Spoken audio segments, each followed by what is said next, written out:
Hey, this is Lindsay and I'm going to tell you about the 1950s, mostly what was popular and cool at the time. In the 1950s, America was a nation whose population was growing as never before. If one word could describe American society during the golden era, it would be restless. We tend to imagine the 50s as a serene decade, but in fact, Americans spent the years moving and searching. They moved from the Northeast to the South and West. California's population grew by 49%, Florida's by 79%. They moved from rural areas to cities to suburbs.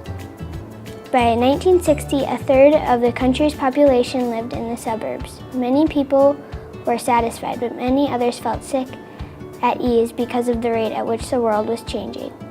Searching for new ways of dealing with things, they embraced religion and visited psychiatrics in groundbreaking numbers.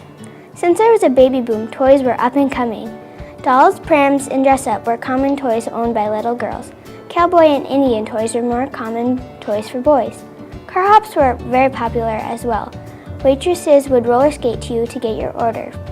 Davy Crockett and Daniel Boone made coonskin caps iconic for huntsmen. For women, they wore poodle skirts, saddle shoes, bobby socks, and sack dresses.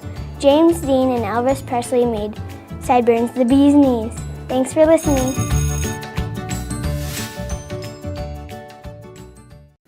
I'm Sophie, and I'm coming to you from Athens, Greece.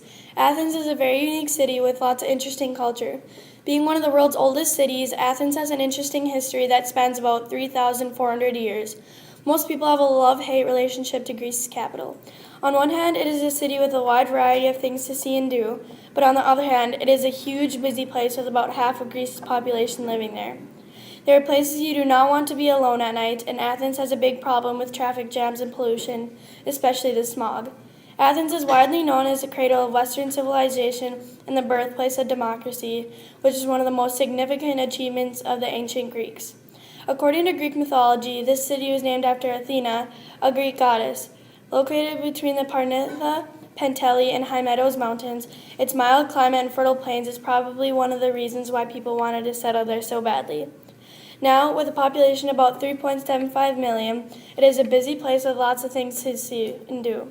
Busy nightclubs, lots of tourism, amazing beaches, and famous historical buildings are some of the main aspects of what makes Athens. Not just surrounded by mountains, Athens also has a few seas near it too. The Aegean Sea, Ionian Sea, and the Mediterranean Sea all border Greece, and the Aegean Sea is the only sea that is next to Athens. The mayor of Athens is Georgios Kaminis, who is an American-born Greek professor of constitutional law. Some of the most famous buildings in the world are located here, like the Acropolis, the Parthenon, the Temple of Olympian Zeus, the Propylaea, and the Temple of Athena.